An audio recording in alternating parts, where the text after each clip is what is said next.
Joining me to talk about where we go from here and what Francis will mean in the ultimate understanding of the Catholic Church are two people I'm happy to have here. I'll probably mangle their names, but I do that every night. Dr. Edward Sri, and again, I'll get the name right in a second, a leading theologian, a renowned speaker on Catholicism, host of All Things Catholic podcast. Good, worth a listen. If you're someone who's provocative about thought, you don't have to be a Catholic. There's a lot of fruit to it. At least I've found so. And author of the book, Pope Francis and the Joy of the Gospel. And Father Greg Lambert, the first Black American to be ordained a priest in Iowa. It's good to have you, Father. Edward, how bad did I mangle your name? Now I can't even hear him.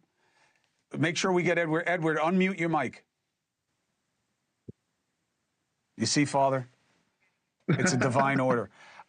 So, Father, I'll start with you while Edward's getting it straight there. How do you think Francis is best remembered? What does he mean to your church and your faith? That's a great question. Well, to start, Pope Francis is a pope of the people, a shepherd amongst all shepherds, an individual who is so incredibly down to earth. And as a young priest myself, I'm about to come up on a whole year of being ordained. He is somebody who is incredibly welcoming, warm, charity-filled, and as you said, about love, about mercy, and about compassion. That is something that we try to emulate within the priesthood. So he came in with a lot of expectations, a lot of controversy. We all heard the stories of what had happened in the previous conclave with Ratzinger, then Benedict, and Bergoglio's protestations to not want to be considered, which of course made him that much more admirable to so many in the Curia. How do you want fellow Catholics to judge what he wasn't able to do? People thought he'd come in and take up the mantle of John 23 in terms of fighting to end celibacy, to elevate women, and those things weren't done, and he actually got pretty quiet about them and wound up getting hit with the stink of the scandals of allegations himself and in terms of what he would engage in not. What do you want people to have perspective on about that, Father? That's a really great question. Well, in short, the papacy is such a big role, to put it simply, and probably doesn't give it enough justice. To be on the chair of Peter, there is so many people looking at you, and there's also so many expectations from whichever side. Within American politics, we look at one side or the other as a general idea of a tug of war. If one side wins this time, the next round, the next side should probably win. But it's not so within the Curia. At least we try not to have it be that way. In the past year, the movie Conclave just came out, which was a pretty great movie, but it also shines a light on where exactly does church politics play a role within the actual development of the church. And to say that it doesn't would be naive of me. But also to say that our understanding of what the church will be after Francis and who he's going to be, what he's going to be remembered for, is going to be being a loving shepherd, someone who spoke to everyone who was on the peripheries, the ones who are in church who feel like they don't belong there, the ones who don't step or darken the door of the church doors because they feel like they don't have the right to. Those individuals who are the hands and feet of God, who need to be able to continue to be the hands and feet of God and to reach out. Pope Francis spoke for those individuals. You know, Edward, let's talk about where we're going to go. And one of the things people liked about Francis, and certainly about Bergoglio as cardinal, was that he took the judginess out of it. He created the controversy around, who am I to talk about, whether a divorced person should be getting that or whether a gay person is loved by God or not. I'm not in the business of that. Let's just love mercy. And as obvious as that may be among non-believers, that was like huge for him to say within the Catholic community. But the idea that who comes next will follow and be like him, I can't find anyone who agrees with that, who follows the Curia and these machinations that manifest in the conclave. What do you think? Well, I think that when you look at the heart of Pope Francis, and this is really personal to me, I was blessed to meet him on a few occasions very briefly, but he got to actually give a Pope Mobile ride to my own son in one of the Wednesday audiences in St. Peter's. And I think that gets the heart of who this man was. He just did things differently. He wanted people to be seen, to be known, and he picked random kids. He just started doing that, as no Pope had ever done that before.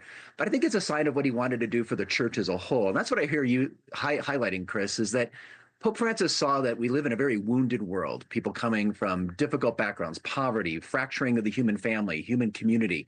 And Pope Francis wrote about how so many people experience alienation, loneliness, suffering, abandonment. And those souls that need the love and mercy of Jesus the most, those are the souls that sometimes feel unworthy to have a relationship with Christ. They feel maybe judged by Christianity or excluded in some way from the church. And that's why Pope Francis, if I had to pick one word that really gets the heart of who he is, it's compassion. And he just wanted to show the world, this is the love of Jesus. And it's for everybody. He wanted to remove whatever obstacles that are there pastorally so that people can have that personal encounter with the love of Jesus himself. And so while maybe we don't know exactly who the next Holy Father is going to be, I would say I think many of the cardinals have been inspired by this idea of extending the love and the mercy of Jesus to as many souls as possible so they can encounter Christ, and then they could enter into the more fullness of the Catholic faith. But without that initial outreach of love and mercy, as you've been highlighting, Chris, people are just going to see the church as just a bunch of rules and an institution and disconnected from my daily life. I tell you what, though, you can't sleep on that, Edward, because what we're seeing right now is a flight to orthodoxy and certainty, right? As we have more chaos, as we have more disruption of rules and norms and what is and what there isn't, you're seeing in these new Catholics that are being made, converts are coming from no faith background, a desire for that. I can't tell you how many young Catholics talk to me about tithing and fasting and, and the rules and the strictures. And, you say to them, oh, yeah, you spend any time in a soup kitchen lately? Have you gone through your closets and given stuff to the church for other people? And they're like, wait, what? No. There's a different mindset right now. And I wonder if the church, that really does suit the conservatism within the Curia. That idea that those are the rules. We got to get back to that. I mean, there are a lot of people who still want Latin Mass. I mean, I'm fine with it. I'm an Agnus Dei guy, but it's an interesting path. That is not what Francis wanted, not as cardinal, not as pope. Well, let me say I'm blessed to work with a missionary organization that works with college students all around the United States and in Europe and in Mexico. And I meet these young people, and I do see, yes, they love the idea of liturgy and they love the idea of the doctrines and inspired to live a virtuous life. And that's all great. But these people, they're the same ones that love taking a picture with Pope Francis at our big conference. One of their favorite things to do is we got a little cardboard cutout. They love Pope Francis. They're inspired by him. And I'll say I've met so many of them that do actually go out on the streets and serve the poorest of the poor. They love going on mission. They love being not just somebody that throws money at the poor, which is something Pope Francis wrote about. He said, we have to have a real encounter with the poor. It's not enough to just write a check and give of your excess. Do you actually talk to the poor? Do you know their names? Are you their friends? Do you touch them? Or do you just throw coins at them from your spare change? And I've been blessed to see a lot of young people inspired, yes, by the liturgy and the doctrines and all that, but wanting to live it with really real encounter with souls that are struggling, that are suffering, souls that are in poverty, and calling them their friends, really, really becoming friends with the poor. And I think that mix of bringing together maybe what you're describing as a more traditional Catholicism, but with all the emphasis of Pope Francis. I think that's actually what Pope Francis was all about. He emphasized all this compassion and the mercy and the encounter with others in a world of alienation and division, because he saw that that's where souls are today. They're struggling, and he wanted to bring them to that encounter with Christ and with each other.